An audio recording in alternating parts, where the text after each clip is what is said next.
ये बोलो कि विद्युत क्षेत्र हम लोग सॉल्व करते हैं एक आवेश की वजह से, एक आवेश का क्षेत्र होता है या एक आवेश से ज्यादा आवेश का क्षेत्र होता है। देखो किसी आवेश का आवेश कम से कम एक होना चाहिए। अगर कोई आवेश नहीं है तो कोई आवेश नहीं है मतलब ऐसे समझो कि कोई बोल नहीं रहा है तो उससे कोई आवाज नहीं होगी, और आवाज नहीं होगी तो कोई क्षेत्र नहीं होगा, तो कम से कम एक आवेश जरूरी है। तो पहले हम लोग पढ़ेंगे एक आवेश का विद्युत क्षेत्र, वो पढ़ने के बाद दो आवेश का विद्युत क्षेत्र, फिर तीन का, फिर चार का, फिर ऐसे चाहे जितने आवेश हो सबका पढ़ लेंगे। तो सबसे बेसिक है कि एक आवेश का क्षेत्र कितना होगा। क्या बेसिक है? एक आवेश का क्षेत्र कितना होगा। बोलो ये बात समझ में आई? तो देखो, तो मान लो कि एक बिंदु आवेश है प्लस क्यू, कितना? Plus Q. ये बिंदु आवेश है, मान लो बिंदु ए पर, और कहा जाए कि भैया बिंदु बी पर, अब आप इतना समझ रहे हैं कि इस आवेश का क्षेत्र इसके चारों ओर होगा, यहां भी क्षेत्र होगा, यहां भी होगा, हर जगह होगा। तो मान लीजिए आपसे कहा जाए ए आवेश से, मतलब इस प्लस क्यू आवेश से जो कि ए पर रखा है, बिंदु बी पर कितना तीव्रता होगी, यानी इस बिंदु बी पर तीव्रता बतानी है। एक चीज ध्यान रखना, तीव्रता हमेशा किसी बिंदु पर बताई जाती है। कहां बताई जाती है? किसी बिंदु पर।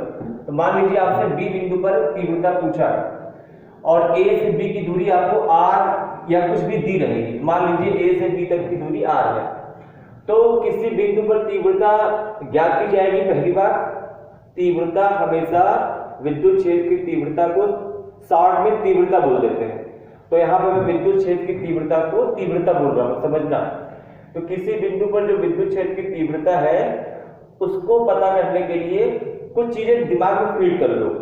पहला, बल जो है, विद्युत बल यानी कूलाम के नियम वाला बल, कूलाम वाला बल, बल हमेशा किसी आवेश पर सॉल्व करते हैं। बल कहां सॉल्व करते हैं?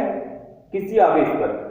जैसे एक आवेश ये है तो किसी दूसरे आवेश में बल लगाएगा, प्रतिकर्षण का या आकर्षण का। तो बल के लिए दो आवेश जरूरी है। तो बल कहां सॉल्व करते हैं? किसी आवेश पर। बल कहां सॉल्व करते हैं? किसी आवेश पर। अब तीव्रता कहां सॉल्व करते हैं? किसी बिंदु पर। तीव्रता कहां सॉल्व करते हैं भैया? किसी बिंदु पर। तो मान लो तुमसे बिंदु बी पर तीव्रता पूछा, तुमसे कहा कि प्लस क्यू आवेश के कारण बिंदु बी पर तीव्रता बताओ जो कि ए से आर दूरी पर है।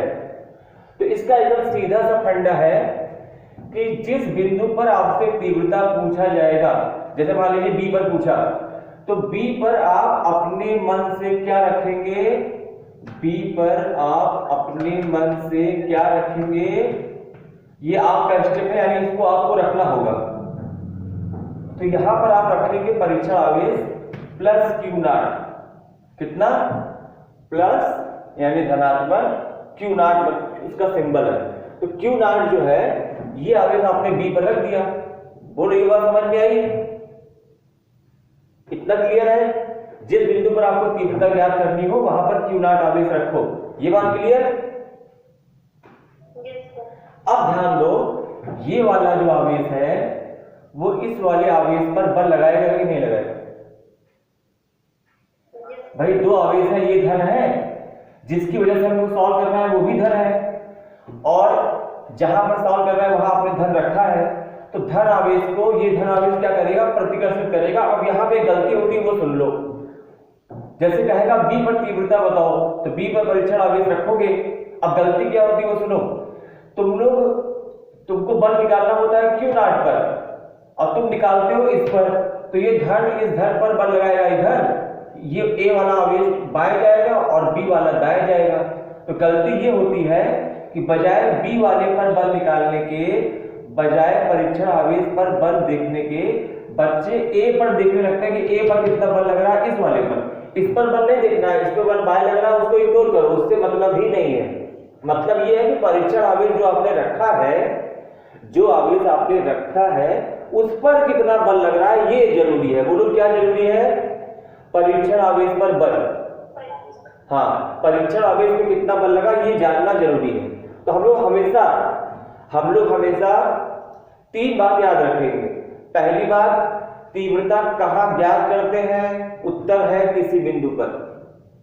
दूसरी बात, तीव्रता कैसे ज्ञात करते हैं, इसका उत्तर है अपने मन से परीक्षण आवेश उस बिंदु पर रखकर जहां ज्ञात करना हो। और तीसरा, बल कहां पर देखेंगे परीक्षण आवेश को रखने के बाद, तो इसका उत्तर है परीक्षण आवेश के ऊपर। तो अब बताओ, ये वाला जो आवेश है धन, वो इस धन को क्या करेगा, प्रतिकर्षित करेगा। बोलो, ये धन आवेश इस धन आवेश को प्रतिकर्षित करेगा। तो मैंने इधर डायरेक्शन सही बनाई है प्रतिकर्षण वाली। ये आवेश इस आवेश को दूर भेजेगा, सही है ना। तो जब इस पर बल इधर लगा, तो मान लो वो जो बल है वो F है। कितना? F। मान लो जो परीक्षण आवेश पर बल लग रहा है उसका मान F है, और दिशा तो आप देख ही रहे हैं, दाएं है। तो जिधर बल लगेगा, ध्यान से सुनना, जिधर बल लगेगा परीक्षण आवेश पर, जिधर बल लगेगा उधर ही तीव्रता होगी। तो ये जो तीव्रता E है वो सदिश राशि है, और B पर इसकी जो दिशा होगी E at B वो दाएं होगी जिधर बल की आई। तो जिधर बल होगा उधर तीव्रता होगा। इसका मतलब बल का जो मैं आपको कूलाम के नियम को इतने दिन से पढ़ा रहा था, 8-9 दिन से समझा रहा था, भैया कूलाम का नियम का सवाल लगाओ, कूलाम के नियम को समझो। उस बल को इतने दिन तक पढ़ाने का सिर्फ एक ही कारण था कि बिना बल को समझे कोई बच्चा विद्युत क्षेत्र की तीव्रता को कभी समझ नहीं सकता। तो अब आपको बल समझ में आ गया होगा, 8-9 लेक्चर बल पे हुए हैं। अब हम लोग आए तीव्रता पर। अब तीव्रता का बल से एकदम सीधा रिलेशन है, बल बटे परीक्षण आवेश, यही तीव्रता होती है। बिंदु B पर तीव्रता E at B, बिंदु B पर तीव्रता E at B कितनी होगी, परीक्षण आवेश पर लगने वाला बल F बटे Q0। बोलो, ये बात समझ में आई। अब बल निकालना बहुत इजी है। ये विद्युत क्षेत्र की तीव्रता की परिभाषा है। ये बस सोचना कि ऐसे मैं कैसे लिख दिया, किसी बिंदु पर विद्युत क्षेत्र की तीव्रता उस बिंदु पर रखे गए परीक्षण आवेश पर लगने वाले बल F जो कि B पर लगा बटे परीक्षण आवेश का मान। ये जो बल बटे आवेश होता है यही तीव्रता होती है। इसको बता चुका हूं, मैं फिर से बता दे रहा हूं। किसी बिंदु पर तीव्रता E का मान उस बिंदु पर रखे गए परीक्षण आवेश पर लगने वाले बल और परीक्षण आवेश के अनुपात के बराबर होती है। बोलो भाई, ठीक है। अब जरा इस बल का मान बता दो। तो देखो, बल को मैंने एकदम शॉर्ट में बोला है, बल का मान होता है पहला आवेश Q गुणे दूसरा आवेश Q0 बटे उनके बीच की दूरी का वर्ग। तो ये जो बल है उसका मान होगा 1/4 पाई एप्सिलॉन नॉट के। ये कांस्टेंट है, इसको मैं बोलता ही नहीं, लिखूंगा लेकिन बोलूंगा नहीं। तो पहला आवेश Q हो गया, गुणे दूसरा आवेश Q0 हो गया, बटे इनके बीच की दूरी r का वर्ग हो गया, और इनटू ये Q0 बचे यहाँ पे है ना, ये देखो बच गया, यहाँ बटे में है। तो ये Q0 से Q0 कट गया। तो मुझे बताओ यहाँ से E जो है ये E at B कितना आया, Q0 कट गया। पहले बताओ, Q0 कट गया इसका क्या मतलब है? ये जो Q0 कट गया इसका क्या मतलब है? हाँ, मतलब जो तुमने Q0 यहाँ रखा है परीक्षण आवेश, इसके ऊपर तीव्रता निर्भर ही नहीं करेगी, इसका टर्म भी यहाँ से कैंसिल हो गया ना। तो किसी आवेश की जो तीव्रता होती है वो रखे गए आवेश पर निर्भर नहीं करती। आप समझ रहे हैं ना। देखो, किसी भाई ये क्या है, Q0 क्या है, टेस्ट चार्ज है। किसी सर्किट में कितनी करंट आ रही है वो टेस्टर पर डिपेंड नहीं करता है कि टेस्ट जो कर रहा है उस पर डिपेंड करेगा। अगर करंट आ रही है तो वो सोर्स पर डिपेंड करेगा जहां से करंट भेजी जा रही है, ना कि इस पर कि तुम कैसा टेस्टर ले आके चेक कर रहे हो। बात समझ रहे हो ना। तो किसी सर्किट की जो करंट है, सर्किट में करंट जहां से आ रही है उस पर डिपेंड करेगा, ना कि इस बात पर कि कैसा टेस्टर, नया टेस्टर लेके आ रहा हो कि पुराना, उससे कोई मतलब नहीं है। समझ गए बात। तो तीव्रता कितनी आई, 1/4 पाई एप्सिलॉन नॉट के, ये Q बटे आर स्क्वायर। तो Q बटे आर स्क्वायर 1/4 के। इसको हम लोग कभी बोलेंगे नहीं, हम लोग हमेशा एक ही चीज बोलेंगे, तीव्रता बराबर Q/r²। बोलो, बात समझ में आई? हाँ सर। किसी बिंदु आवेश की तीव्रता का मान, सब लोग बोलो, किसी बिंदु आवेश की तीव्रता का मान बोलो, ये ना बोलो कि तीव्रता का मान, उसका मान कितना आया ये बोलो।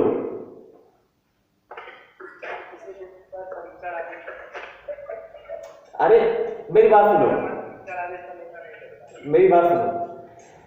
क्यू आवेश की तीव्रता आर दूरी पर बोलो। इस प्लस क्यू आवेश की तीव्रता आर दूरी पर बोलो।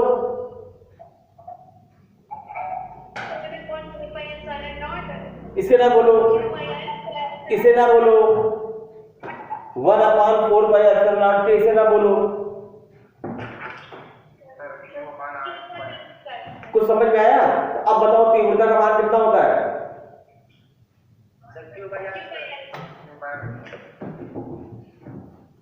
ये समझ में आया? अब एक चीज ध्यान देना, मेरी बात पे ध्यान देना। ये आवेश कैसा है? तो यहां पे तीव्रता किधर आई? दाएं आई। भैया इस बिंदु पर तीव्रता दाएं आई ना? और कितनी आई? अब ध्यान से सुनना। अब मान लो ये बिंदु आवेश है ए वाला, लेकिन धन नहीं है, ऋण है। कैसा आवेश है? ऋण आवेश। हाँ, अब ये ऋण आवेश है, यानी ऋण आवेश की तीव्रता निकालने जा रहे हैं। फिर से आर दूरी पर, फिर से वही होगा, परीक्षण आवेश रखोगे। हाँ बोलो। परीक्षण आवेश पे बल लगेगा। हाँ बोलो। बल किधर लगेगा? जल्दी बोलो। क्या अब ये ऋण धन को प्रतिकर्षित करेगा? क्या करेगा? आकर्षित करेगा। ये इसको आकर्षित करेगा। जरा इस आकर्षण बल का मान बोलो, इस आकर्षण बल का मान बोलो। पहला आवेश ऋण क्यों है? ऋण लिखोगे या धन लिखोगे? नहीं, ऋण नहीं। मैंने इतना सवाल लगवाया इसीलिए मैंने कहा था ऋण आवेश हो तब भी धन लिखोगे, धन आवेश हो तब भी धन लिखोगे। सही है ना? ऋण आवेश होगा तब भी बल के फॉर्मूले में धन लिखोगे, और धन आवेश होगा तब भी धन लिखोगे, यानी हमेशा धन लिखोगे। बोलो सही? तो अब बताओ कितना बल आएगा? ऋण क्यू को यहां क्या लिखोगे?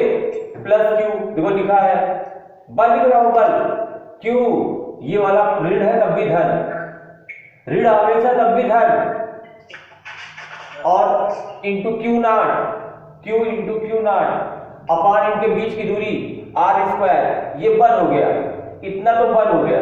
और बल को परीक्षण आवेश से भाग करोगे, फिर से क्यू नॉट कट जाएगा, फिर से यही तीव्रता आएगी। बोलो।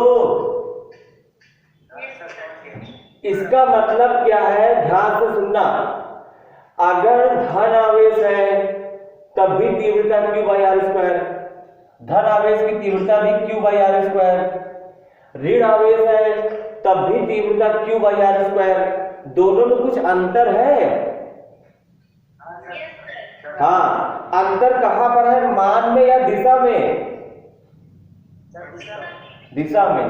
धन आवेश की तीव्रता जब यहां धन आवेश था तो यहां पर तीव्रता आई थी दाएं, मतलब धन आवेश से दूर ना। धन आवेश की तीव्रता दाएं आने का मतलब इस आवेश से दूर, और जब यहां ऋण आवेश था तो आकर्षण बल लगा था, तो ऋण आवेश की तीव्रता किधर होगी? इसकी ओर, यानी इसके पास। तो धन आवेश की तीव्रता भी Q/r² मान की होगी, ऋण आवेश की तीव्रता भी Q/r² की होगी, लेकिन उसकी दिशा में अंतर होगा। धन आवेश की तीव्रता आवेश से दूर होगी ड्यू टू रिपल्सिव फोर्स, प्रतिकर्षण जो प्रतिकर्षण बल लग रहा है उसकी वजह से वो दूर ज्यादा हटाएगी अपने पास से, और ऋण आवेश उसको अपनी ओर खींचेगा, आकर्षण बल लगेगा, इसलिए केवल दिशा में अंतर होगा, मान Q बाई आर स्क्वायर दोनों का होगा। ये बात समझ में आई? हाँ सर समझ गए। ठीक। अगर इतनी बात समझ गए हो, अगर इतनी बात समझ गए हो तो अब अगर एक आवेश है तब भी तीव्रता निकाल लोगे, चाहे वो धन हो चाहे ऋण, और एक से ज्यादा आवेश हो तो अध्यारोपण के सिद्धांत से उसको भी निकाल लोगे। तो अब हम लोग पढ़ने चल रहे हैं अध्यारोपण का सिद्धांत विद्युत क्षेत्र में। देखो अध्यारोपण का सिद्धांत बल में हम लोग पढ़ चुके हैं। आवाज बंद करो, आवाज बंद कर लो। अध्यारोपण का सिद्धांत हम लोग बल में पढ़ चुके हैं। अब हम लोग पढ़ने चल रहे हैं अध्यारोपण का सिद्धांत, लेकिन विद्युत क्षेत्र में। बात समझ में आई? ठीक, हाँ, इसको पढ़े।